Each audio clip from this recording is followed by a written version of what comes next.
Okay, I have shared the screen and probably we can start. Okay, so everyone's online now. I think yes, the majority of people is already online. Okay, so hello everyone. I'm Polom De Седелером. I'm a doctor in pharmaceutical science, specialized in pharmacology. Всем добрый день. Я Полом Де Седелер, я доктор фармацевтики, специализируюсь в фармакологии. Now, this presentation for tonight is a scientific presentation, and it's been programmed on different scientific conferences. Мы представляем вашему вниманию научную презентацию, которую уже неоднократно показывали на многих научных конференциях. Now, in this presentation, I will show you why some symptoms show up in Lyme. В ходе данной презентации я объясню, чем объясняются различные симптомы, которые проявляются при Лайме. And also what we can do. И также, что мы можем с этим сделать. Now, I want to show you details and I want to be understandable. Я буду говорить вам о каких-то специфических деталях и хочу, чтобы меня поняли.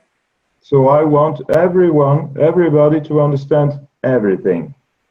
Я хочу, чтобы абсолютно все поняли все. So we will have 3 breaks during the presentation. У нас будет 3 перерыва во время презентации. And we will have time after the presentation for your questions. И также у нас будет время после презентации для ваших вопросов. If you might have questions tomorrow, my email address is also on the first slide. You can always contact me. Если у вас возникнут какие-либо вопросы завтра, мой email-адрес на первом слайде, вы можете мне также послать вопрос. Okay. Мы это вместе, если что, сможем сделать. Okay, Elena, when you're ready, we can start. Okay, I am. Okay. Well, we have many new cases of Lyme disease every year in the world. В мире появляется большое количество новых случаев заболеваний Лайма каждый год. We have only in America approximately 300,000 new cases every year.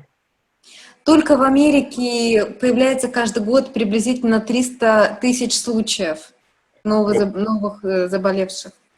But less than 10% are officially reported. Однако официально сообщается менее чем о 10% случаев.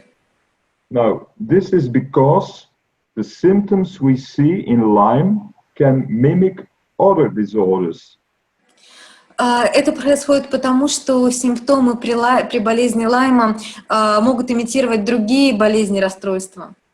Other disorders like arthritis, fibromyalgia, chronic fatigue, MS, Parkinson, and so more. Такие симптомы, такие расстройства, как артрит, фибромиалгия, синдром хронической усталости, рассеянный склероз, синдром Паркинсона и так далее. So less than 10% is also officially less than 10% is officially reported because also the symptoms can be very different. Также сообщается о менее чем 10% случаях, поскольку симптомы очень сильно разнятся. Only for Borrelia we have many different strains. Только для боррелии у нас существует большое количество штаммов. And on top of that, in Lyme we have co-infections present in the tick. И кроме этого, при болезни Лайма у нас есть коинфекции, которые находятся внутри клеща.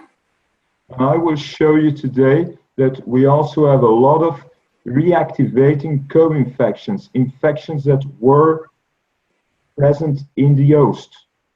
И также я вам сегодня покажу, что кроме этих инфекций еще реактивируется большое количество инфекций, которые уже находятся в нашем теле. Today I certainly want to stress the importance of the reactivating co-infections. Поэтому сегодня я хочу обратить ваше внимание на всю важность реактивирующихся инфекций в нашем теле. Now, less than 10% is also officially reported because we see many problems beyond the infections. Many problems in what? Sorry? Beyond the infection. Также сообщается о менее 10% случаях, и потому что у нас при болезни Лайма существует большое количество проблем, которые выходят за границы инфекции. Okay, we go to the next slide. Next.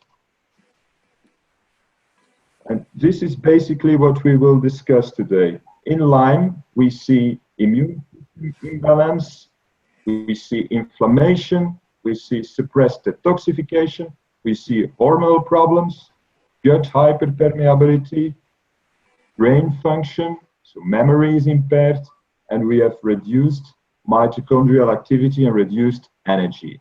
Lyme is a multifactorial disease.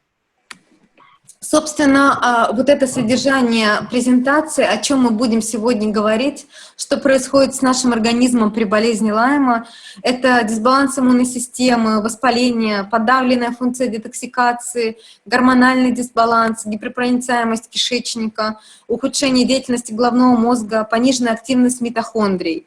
И доктор подчеркивает, что Лайм — это мультифакторное заболевание. Okay, so the first problem we will discuss, the first problem we see in every Lyme patient is the suppression of the immune system.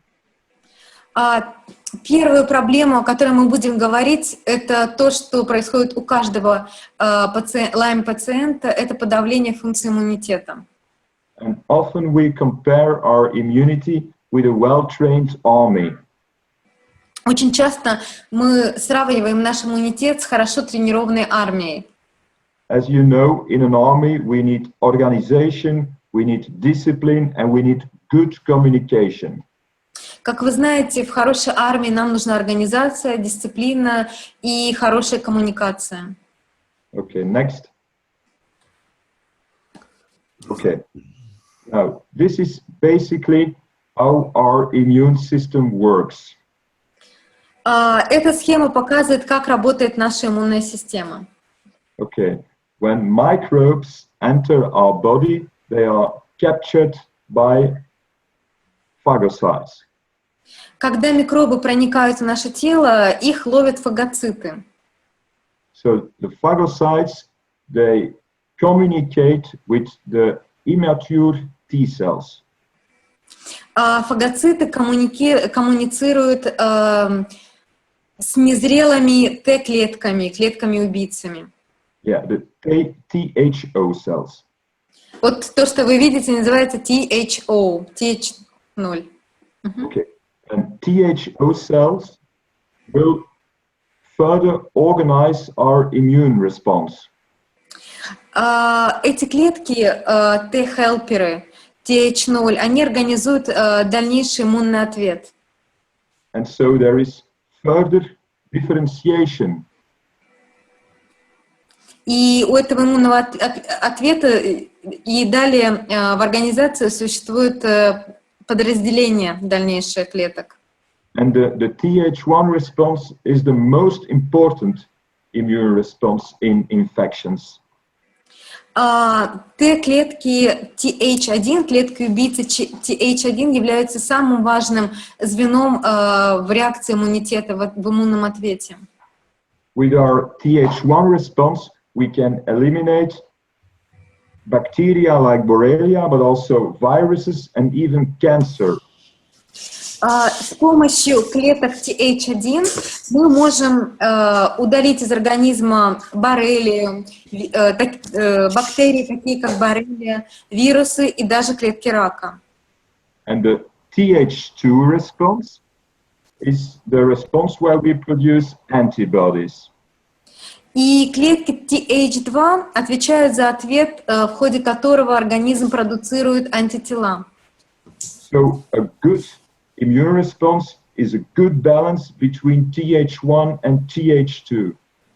И хороший иммунный ответ означает баланс между ответом клеток TH1 и TH2. And it's important for you to understand tonight that our immunity, our Th1 response, that's the one we need if we want to cure Lyme. И сегодня вам надо очень четко осознать, что именно иммунный ответ клеток Th1 мы должны использовать, если мы хотим вылечить болезнь Лайма. Next. Now, our main problem in Lyme is that this Th1 response is suppressed. Большое количество проблем при Лайме возникает из-за того, что функция клеток Th1 подавлена. In our lab results, we can see the CD57, and CD57 represents our natural killer cells, our Th1 response. Лабораторно мы можем видеть клетки, вот эти CD57, которые как раз представляют ответ естественных клеток убийц. So if CD57 is low, we have usually an infection and even many co-infections. Поэтому если уровень CD57 низкий, мы 100% имеем основную инфекцию и большое количество коинфекций. Now, other situations where Th1 is suppressed is, for example, insomnia. Poor sleep is poor Th1. Другие ситуации, в которых подавляется ответ клеток Th1, это бессонница, например. И хороший сон способствует выработке, более высокой выработке клеток Th1. As you know, insomnia is one of the major symptoms in Lyme. So we sleep not well, and because of that, we worsen the situation. Как вы знаете, бессонница является одним из самых распространенных симптомов Лайма. И при этом получается, что мы меньше спим и только ухудшаем ситуацию. Other situations where Th1 is suppressed is oxidative stress, free radicals, and also aging. Что еще способствует низкому уровню клеток CD57? Первое — это окислительный стресс, когда в крови много свободных радикалов. И второе — это естественное старение организма. So older people usually have an decreased immunity. Таким образом, у пожилых людей, как правило, функция иммунитета снижена. Okay, next. So what we need is clinical studies and scientific evidence to show that we can increase cellular immunity. Что нам нужно? Нам нужно подтверждение, научные исследования и клинические подтверждения, что мы можем увеличить иммунный ответ клеток Th1. Now, this slide shows a clinical study, and in this clinical study, the activity of the natural killer cells, so the Th1 immunity, was increased with 248% using transfer factors. Перед вами абзац из клинического исследования, в котором доказывается, что активность клеток убийц была увеличена на 248% с помощью трансфер-факторов. It was a standardized composition of transfer factors. Это была стандартизированная композиция трансфер-факторов. Okay, next. Sorry. Yeah, okay. Now, first I will show you what transfer factors are, what they do. Сначала я вам покажу, что делают трансфер-факторы. We have seen that our immune response is a very dynamic response with a lot of communication between immune cells. Мы уже поняли, что ответ нашей иммунной системы — это очень динамичная реакция, которая включает в себя коммуникацию между различными клетками иммунитета. The better the communication is, the better our immune system works. Чем лучше эта коммуникация, тем лучше работает наша иммунная система. Well, transfer factors are messengers. They will improve the communication. They will educate our immune cells. Трансфер-факторы — это клетки, передающие сообщения. Не клетки, это, не знаю, как сказать, вещества, передающие сообщения. Это то, что поможет нам обучить наши клетки-убийцы. And because of this better communication, our natural killer cells are more powerful. И с помощью улучшенной коммуникации наши естественные клетки-убийцы становятся более сильными. So CD57 will go up. Таким образом, уровень CD57 увеличится. Okay, next. In the first table, we have the transfer factor multi-immune. It's the composition that we have used in our clinical study. Вы видите таблицу. Первая колонка этой таблицы, вернее, вторая, посвящена трансфер-фактор multi-immune. Это та композиция трансфер-фактора, которую мы использовали вот в научном исследовании, о котором до этого говорили. So this composition can be used in every situation with low CD57. Это та композиция, которая должна использоваться в любом случае, если уровень CD57 низкий.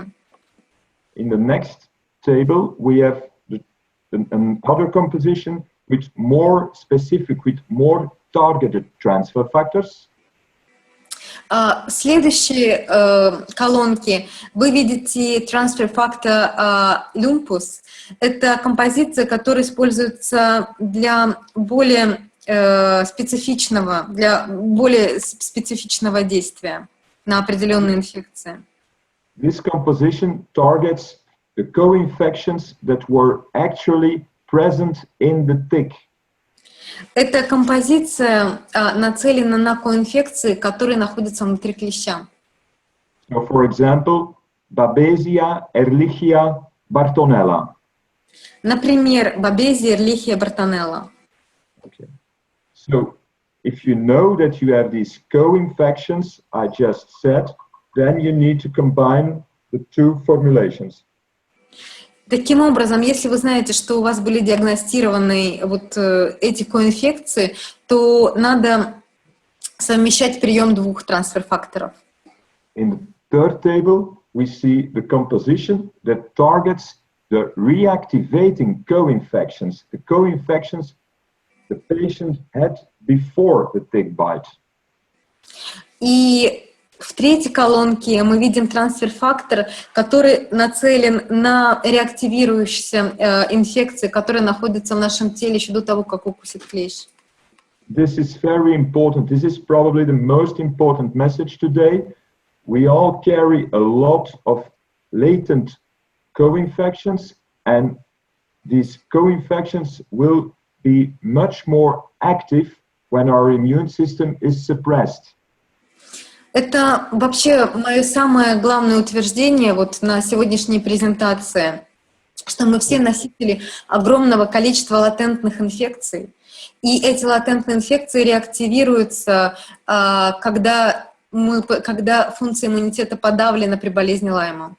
So we often see in our patients that Epstein-Barr, CMV, herpes, chlamydia or mycoplasma are reactivated.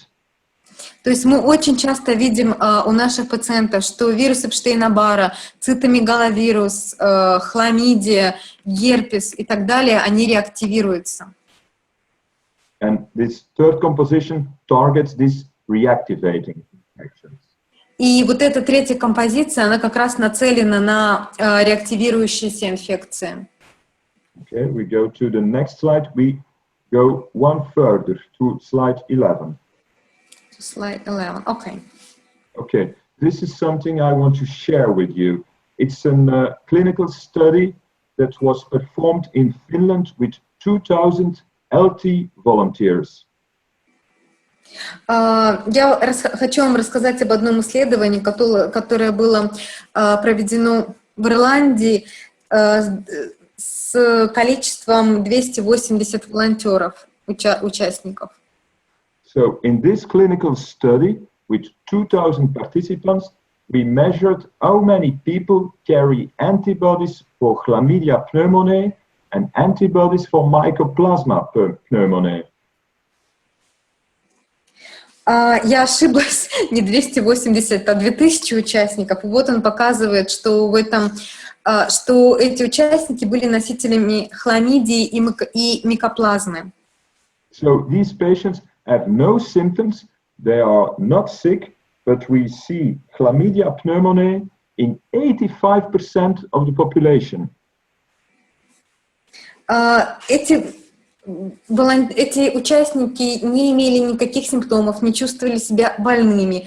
Однако мы у них обнаружили инфекцию хламидии в 85% случаев. And we see mycoplasma in 50% of the population, and they have no symptoms. И мы нашли микоплазму у 50% участников без симптомов. So this study shows if these patients have an infection like Borrelia, well, chlamydia and mycoplasma will reactivate. И это исследование показывает, что если бы эти больные, участники заразились такой бактерией, как, например, боррелия, то микоплазма и хламидия могли бы реактивироваться. Okay, next. So, as a conclusion, we need to repair, we need to restore our immune system. It's basics. И в завершение, что очень важно, важно восстановить функцию нашего иммунитета, базовые функции иммунитета. We use the composition from the clinical study, plus 248%. Если мы используем композицию трансфер-фактор, которая была использована в клиническом исследовании, то мы имеем плюс 248% повышенной активности клеток-убийц. And depending on the co-infections, we use another composition as well. И в зависимости от наличия коинфекции мы используем другие трансфер-факторы композиции также. Okay, next. So, if we are discussing immunity, there is another important item I want to discuss with you tonight. Поскольку мы с вами говорим об иммунитете, существует еще один очень важный фактор, который мы должны обсудить сегодня. Because in many Lyme patients we see autoimmunity. Поскольку у большого числа Lyme-пациентов мы видим аутоиммунность, аутоиммунитет. Many Lyme patients have Hashimoto, arthritis, lupus, and many other autoimmune illnesses. У большого количества Lyme-пациентов имеется Хашимото, волчанка и другие аутоиммунные заболевания. I will show you why, and I will show you what we can do. Я покажу вам, почему это так и что мы можем сделать. So remember, our Th1 response is very important to eliminate the pathogens. То есть вспомним про наши клетки-убийцы Th1, которые для нас необычайно важны, так как они уничтожают патогены. And the regulatory T cells, Treg, they need to control Th1. They need to make sure it's not going in overactivity. И также очень важны клетки, регуляторные Т-клетки, которые как раз регулируют деятельность TH-клеток и не дают развиться сверхактивности, повышенной активности. So autoimmunity means Th1 is in overdrive, our soldiers are just too enthusiastic. Аутоиммунитет означает, что клетки Th1 сверхактивны. Или, другими словами, у наших солдатов слишком много энтузиазма. Okay, next.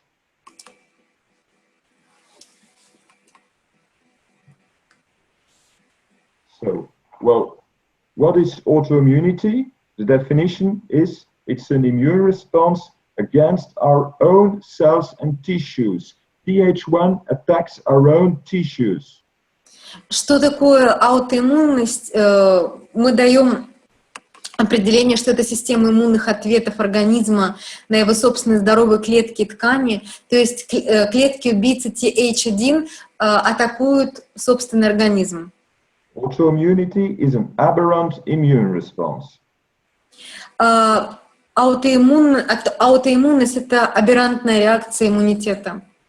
And we see examples, we just said, lupus, Hashimoto, arthritis, Graves' disease, many more. И вот на слайде представлены примеры аутоиммунных заболеваний. Мы уже говорили, что это Хашимото, волчанка, базедова болезнь, болезнь Аддисона, артрит и так далее. Okay, but now, how come we see so many autoimmunity in Lyme? And next. И вопрос, почему при болезни Лайма мы видим так много случаев аутоиммунности? Well, the infection, it's a very intense Th1 response, and sometimes it's too intense. Инфекция вызывает очень интенсивный ответ клеток Th1, клеток убийц. И иногда этот ответ становится слишком интенсивным. Some co-infections can trigger autoimmunity, for example, chlamydia and mycoplasma. Некоторые инфекции также вызывают аутоиммунитет, например, хламидия и микоплазма. We often see chlamydia in the joints of patients suffering from arthritis. Мы очень часто замечаем наличие хламидии у пациентов, которые страдают от артрита. But also heavy metals. Heavy metals can be responsible for autoimmunity.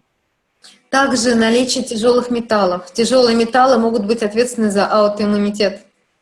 In Lyme, we can't eliminate our heavy metals like it should, and heavy metals can be responsible for autoimmunity. При болезни Лайма организм не может избавляться от тяжелых металлов таким образом, как должен делать это здоровый организм. Соответственно, тяжелые металлы могут вызвать аутоиммунность. But also gut dysbiosis can drive an autoimmunity. Также дисбактериоз, дисбиоз кишечника может вызвать аутоиммунитет. Okay, so as an example, we always say if you diagnose someone with MS. Например, если у кого-то был продиагностирован рассеянный склероз, well, before you diagnose MS, you should rule out mycoplasma, chlamydia, heavy metals, and gut dysbiosis. Прежде чем ставить такой диагноз, рассеянный склероз, необходимо исключить наличие хламидии, микоплазмы, тяжелых металлов, дисбактериоза. Heavy metals, for example, they also attack the coating around nerves, the myelin coating, exactly the same as in MS. Например, тяжелые металлы, они также повреждают оболочку нервов, миелиновую оболочку, ровно так же, как происходит это при рассеянном склерозе. Okay, next.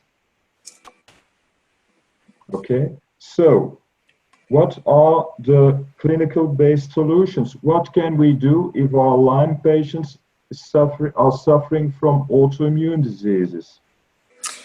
Итак, мы должны поговорить о клинически обоснованных решениях. Что нам делать, если у пациентов Лайма наблюдается аутоиммунитет?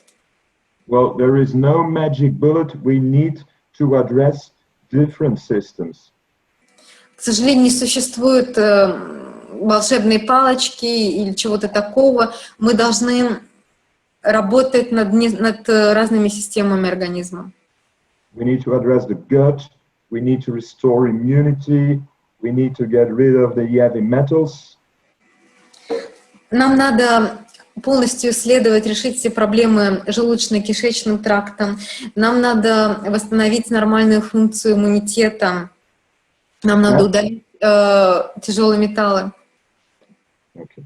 And there is another molecule we often use in autoimmunity, and it's LDN.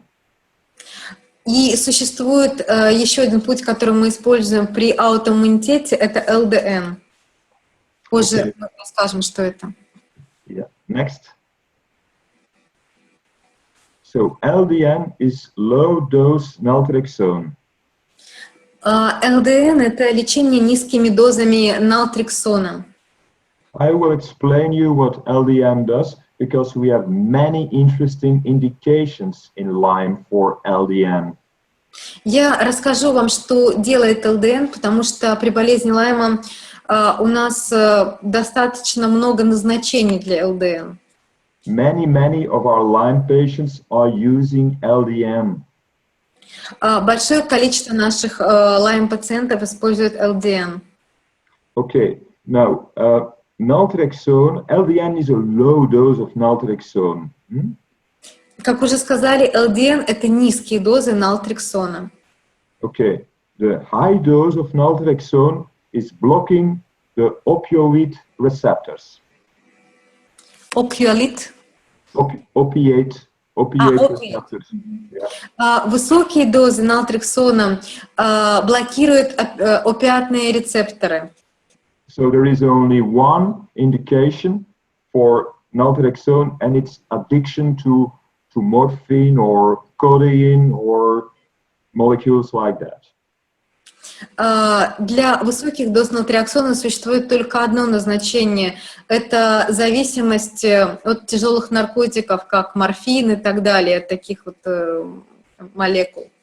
But if we use a low dose of LDN, we will just briefly block the opiate receptors. Но если мы используем низкие дозы ЛДН, то мы можем блокировать опиатные рецепторы только на очень небольшой промежуток времени. And in our body, as a reaction, we will upregulate a lot of systems. И в итоге ответной реакцией нашего тела будет, как сказать, перерегуляция многих систем. We will put TH1 and TH2 back in balance again. So LDN is very useful in autoimmunity. Мы снова добьемся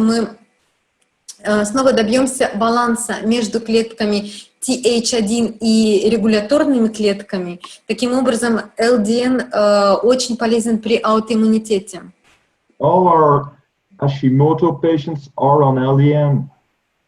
Очень много пациентов, больных болезнью Хашимото, принимают ЛДН.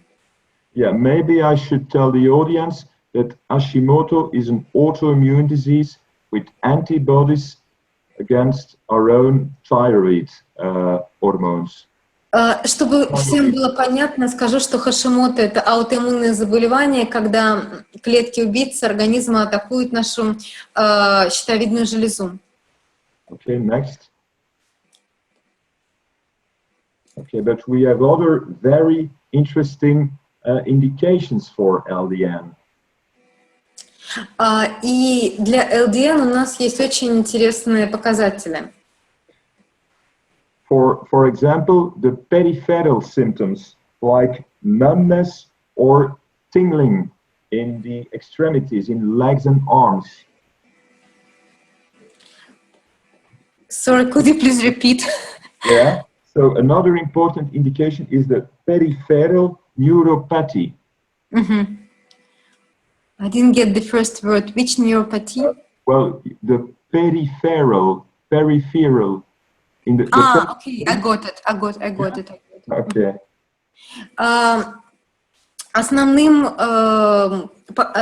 Один из основных показателей для ЛДН — это наличие периферийной невропатии. For example, the symptoms we see in fibromyalgia and also in Parkinson. Например, симптомы, которые мы наблюдаем в синдроме Аддисона и Паркинсона.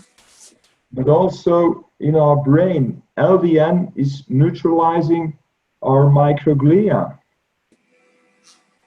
Например, также при функции мозга LDN нейтрализует микралгии. Yeah, so next. So different indications, autoimmunity, the peripheral neuropathy, but also all neurological, all central symptoms like cognitive problems or pain sensitivity or sickness behavior. Таким образом, использование LDN рекомендовано, если наблюдаются следующие симптомы: аутоиммунность, проблемы с периферической невропатией, неврологические симптомы, такие как когнитивное расстройство или поведение больного, то есть когда человек привык быть больным, и он себя уже очень давно ощущает именно вот в больном состоянии. So the optimal dose is between 1 and 4.5 milligram. Оптимальная дозировка находится между 1 и 4,5 миллиграмм. We usually increase the dose till we find the optimal dose. Обычно мы увеличиваем дозу медленно, пока мы не достигнем оптимальной дозы. So, for example, Dr. in America is using 1 month 2 milligram, then the second month 3 milligram, and from the third month 4.5 milligram. Например, доктор Хоровиц из Америки использует следующую дозировку, что первый месяц берет 2 миллиграмма, второй месяц 3 миллиграмма и третий месяц 4,5 миллиграмма. The daily dose should be taken in the evening, 8 or 9 o'clock in the evening. Лекарства необходимо принимать перед сном, 8 или 9 часов. There is only one side effect at the start of therapy. Sometimes people dream more or have nightmares.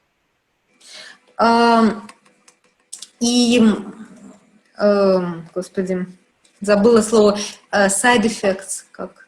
Side effects. No, I put it, I just forgot the Russian word.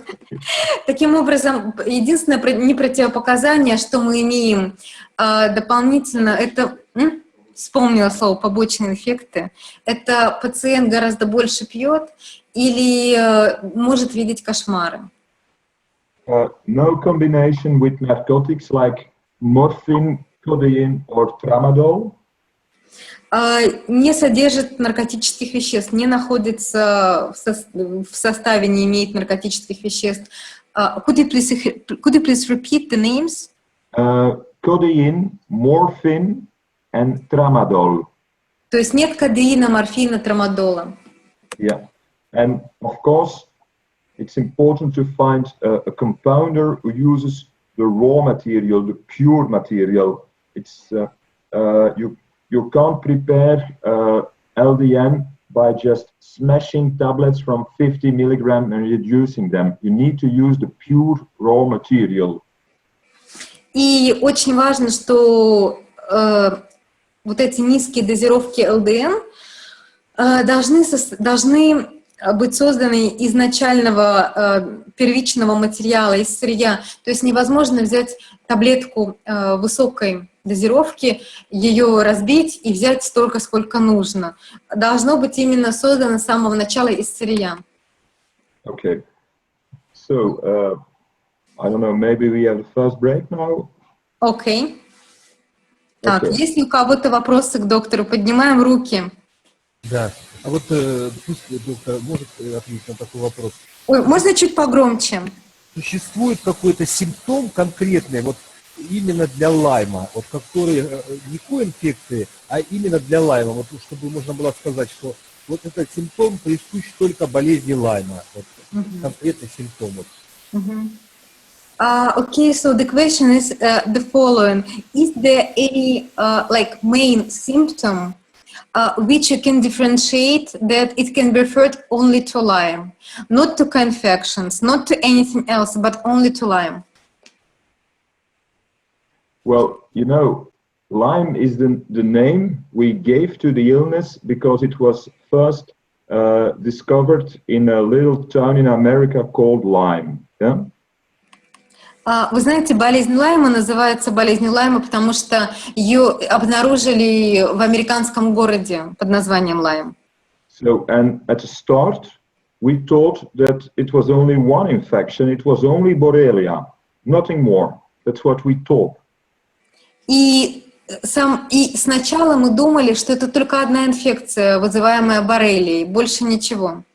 But now we know that the tick is like a dirty needle full of pathogens. Sometimes we see 80 different pathogens in one infected tick. 80. So not only Borrelia, but we never see only Borrelia. We have always different pathogens in one tick. И укус клеща подобен грязной игле. Иногда в одном клеще и в том, что он передает, мы находим 80 разных патогенов. То есть никогда не бывает такого, что при укусе передается только боррелия. And on top of that, we also have the reactivating infections. So infections like CMV, chlamydia, mycoplasma. So infections we only have latent in our body, but in this situation with suppressed immunity, they will reactivate. So even more infections.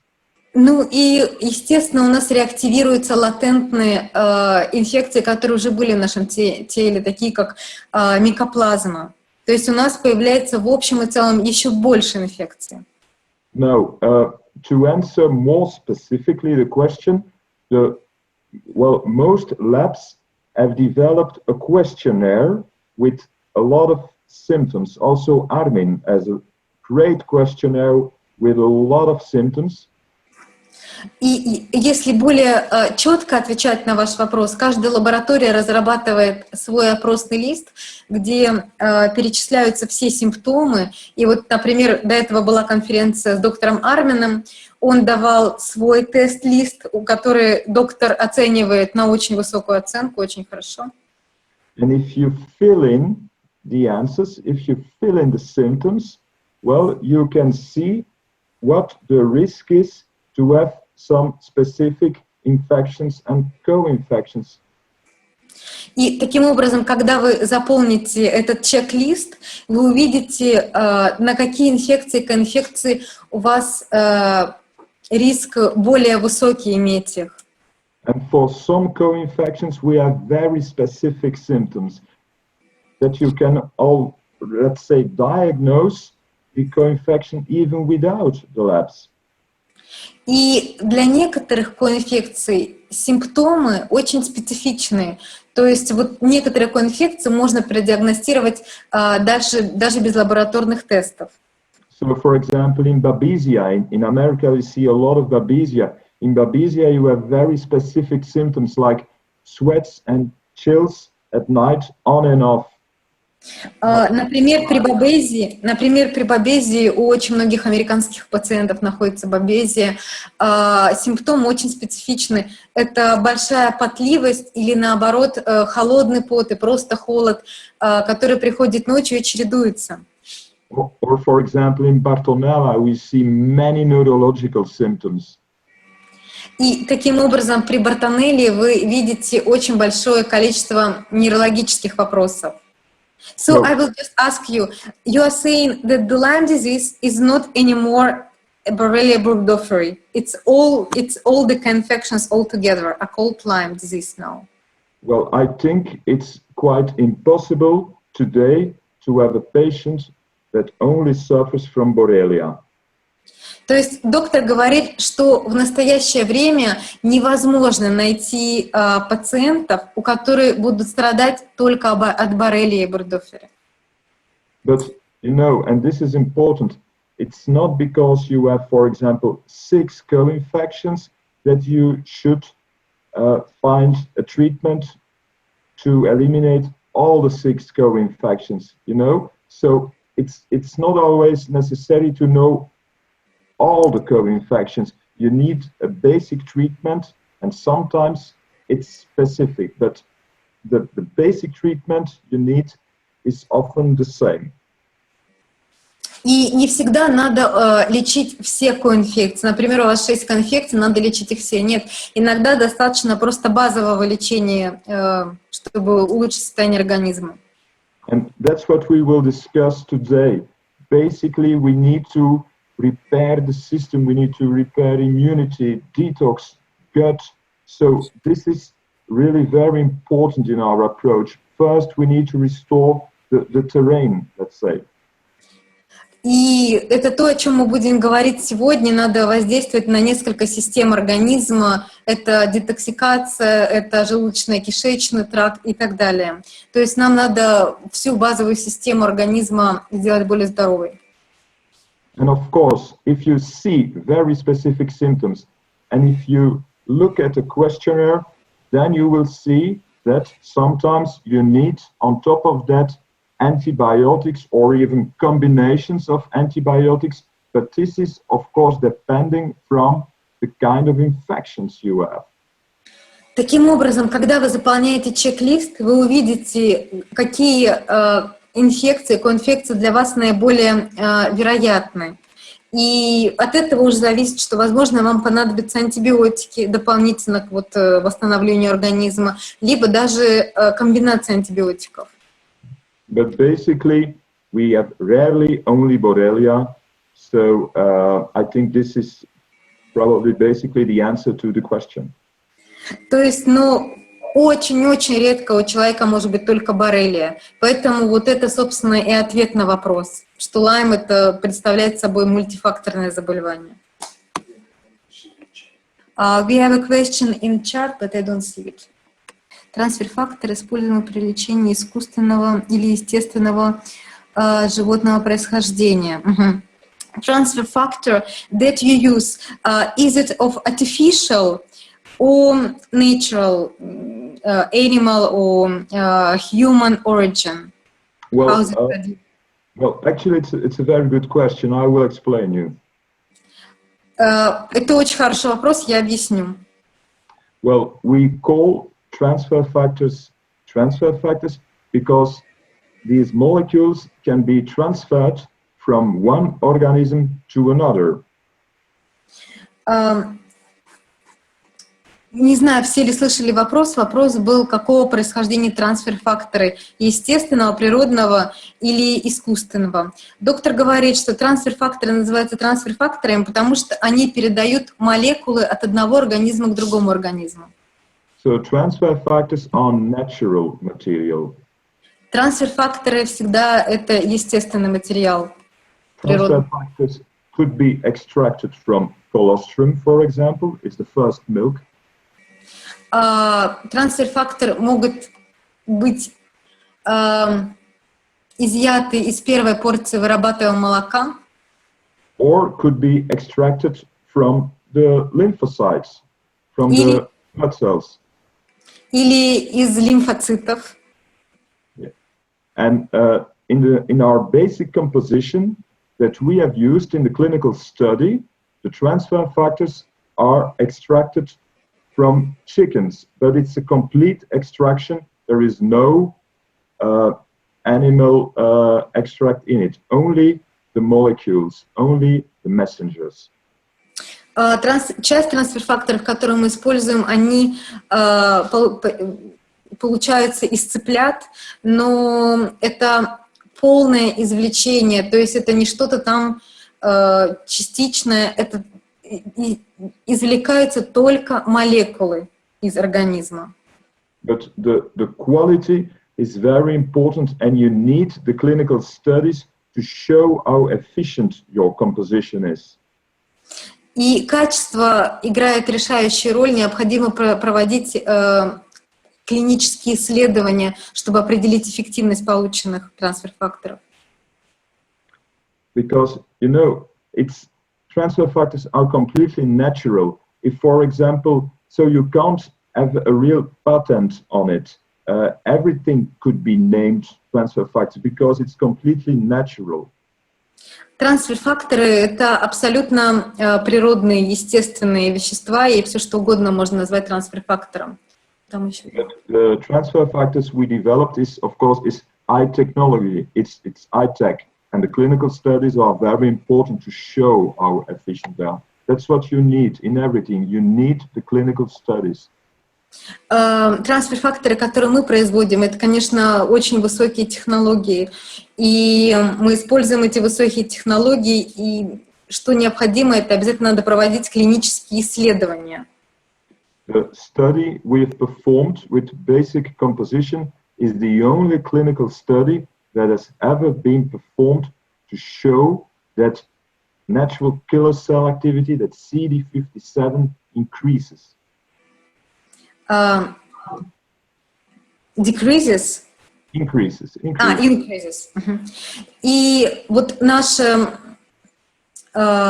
клиническое исследование, посвященное трансфер-факторам, это единственное клиническое исследование, которое доказывает повышение активности клеток CD57 в результате лечения. It's also a very safe treatment. We also use transfer factors in children, even in babies, for example. Также это очень безопасный способ лечения. Мы используем трансфер-факторы для лечения детей и младенцев. Добрый день. Такой вопрос тоже про трансфер-факторы. Хотел уточнить. Есть ли шанс заработать аутоиммунную реакцию на трансфер-факторе? И второй вопрос. А какие трансфер-факторы покупать, приобретать для того, чтобы быть уверенным, что они чистые? Ну, то есть где, и туда не то, что где, а какие, я не знаю. Они же, наверное, разных производителей бывают. Спасибо. Okay, so 2 questions about transfer factor. First question, is it possible to get autoimmunity when using transfer factors? And second, which transfer factors should be bought? Probably the producers of transfer factors are different, so the transfer factors of which producer it's really safe to buy. Okay. Well, actually, it's a very good question about autoimmunity, because I just explained that autoimmunity is just too much T cell response, and we increase the T cell response. В общем, это очень хороший вопрос, потому что я как раз вам до этого объяснял, что аутоиммунитет возникает при повышенной активности клеток-убийц, Т-клеток, и мы с помощью трансфер-факторов как раз увеличиваем активность Т-клеток. But, you know, if we look at the details, we see that transfer factors are just optimizing the communication between the immune cells. Но если смотреть действительно детально на этот вопрос, то мы видим, что действие трансфер-фактора нацелено на улучшение коммуникации между Т-клетками. And the optimal goal is to put Th1 and Th2 back in balance again. И основная цель лечения — это привести клетки Th1 и Th2 обратно в баланс. То есть Th1 — это клетки-убийцы, которые убивают патогены, клетки Th2 — это вырабатывающие антитела. Вот их надо привести в баланс. So it's all about putting it in balance again. For example, you know, allergy is an overactivation of Th2, for example. Yeah? Too many antibodies, allergy is Th2 overactivation, yeah? То есть, еще раз, цель привести их в баланс. И, например, если мы рассматриваем аллергию, аллергия — это сверхреакция клеток Th2. And also in this situation, we use transfer factors to put it in balance again. Th1, Th2 in normal balance. No dominance from Th1 or Th2. So we restore the balance. И при аллергии мы также используем трансфер-факторы, чтобы привести клетки Th1 и Th2 в баланс, чтобы ни один вид из клеток не доминировал, чтобы они были в абсолютном балансе. The only situation where we not use or don't use transfer factors are pregnancy, because we have not performed studies with pregnant women. То есть единственный случай, когда мы не используем трансфер-факторы, это беременность. И это только потому, что мы не проводили медицинских исследований на беременных женщинах. Now, the second part of the question, well, it all depends of the quality and of the specific composition. Вторая половина вопроса очень важно качество и очень важен конкретный состав трансфер-фактора. Because everyone can develop a product and say, oh, these are transfer factors. Потому что все могут разработать продукт, выпустить и сказать, о, это трансфер-факторы. But the products we have developed are scientific based and are used by many doctors who treat Lyme patients all over the world. Но продукты, которые мы разрабатываем, а доктор говорит о фирме Nutrinite, это наиболее безопасные трансфер-факторы, поскольку было выполнено много медицинских исследований, мы их продаем по всему миру. So the products are also evidence-based, and that's what you need, clinical-based, evidence-based. This is the best proof of quality. И в любом случае, что вам надо проверять у производителя, это клинические исследования и доказательства эффективности. То есть если нет клинических исследований на данный препарат, то он не подходит. One more question. Олег? Я хотел спросить про нальтрексон. Почему нельзя... Олег, пожалуйста, говорите громче. Вот я хотел спросить про нальтрексон. Почему про что? Нальтрексон, вот ЛДН. Про ЛДН. Почему нельзя взять, например, таблетку, да, вот купить в аптеке, на более низкие дозы, и почему так нельзя сделать? Поняла ваш вопрос. So the question is about LDN. Why, as you told, one can't take a pill, split it to lower doses and take? Because, well, you know, what is very important in all molecules is the quality and the bioavailability. Потому что в конечном итоге все приходит к качеству и к биодоступности, то есть как этот препарат будет поглощаться в организме. Now, if you start from a tablet of 50 milligram, you start with a lot of fillers in the tablet. Таким образом, если вы начинаете с таблетки 50 миллиграмм, то вы получаете большое количество филлеров, содержащихся в этой таблетке. And our Lyme patients in majority are very sensitive, are often suffering from gut conditions, so we always try to remove all fillers from the therapy. И Lyme-пациенты имеют высокую чувствительность. Очень часто проблемы с желудочно-кишечным трактом возникают. Поэтому во время терапии необходимо убирать все филлеры из лекарств. We have a lot of scientific studies, publications with LDN, tons of tons, and in all these publications, all LDN forms have been prepared from pure raw material. There is no study where the LDN was compounded from a tablet, smashing a tablet. It's never been used in clinical studies. И у нас существует сейчас огромное количество медицинских исследований, посвященных LDN, и тысячи, и ни в одном из этих исследований не говорится о LDN, который был получен из высокой дозы, только исследованный LDN, который получается с самого начала из сырья. Quality and bioavailability makes the difference. We will also see this further in the lecture. For example, with magnesium, with glutathione, quality and bioavailability makes the difference between no results and good results. Качество и биодоступность — это то, что делает разницу и ведет от отрицательного результата к хорошему результату. Мы еще позже в лекции поговорим о том, что надо использовать, поговорим о магнии, о глютатионе и так далее. Okay? Okay. So, one more question from Ирина Медведева.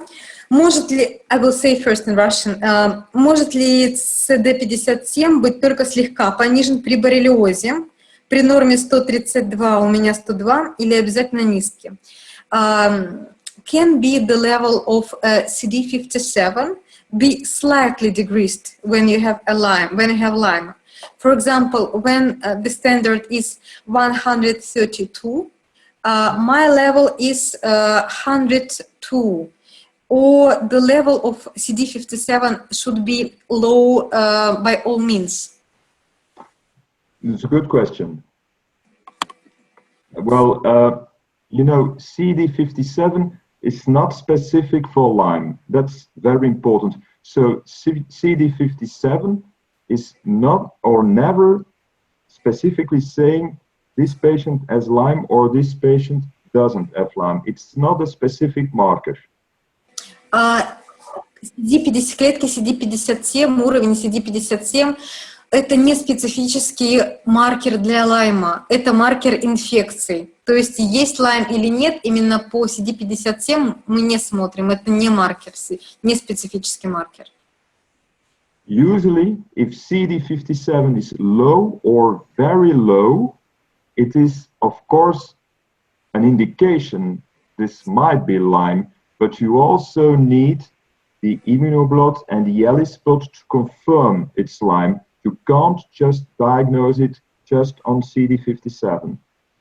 Обычно, если уровень CD57 низкий или очень низкий, это, конечно, может свидетельствовать о том, что у вас болезнь Лайма, но необходимо проводить иммуноблот или элиспот и другие анализы, чтобы подтвердить, что у вас действительно болезнь Лайма. Один CD57 не специфичен, по нему нельзя ставить диагноз. So, it's possible to have a CD57 below the normal range, and this doesn't automatically mean that you have Lyme. For example, in chronic fatigue or in adrenal fatigue or other chronic pathologies, you also can have a low CD57 without having Lyme.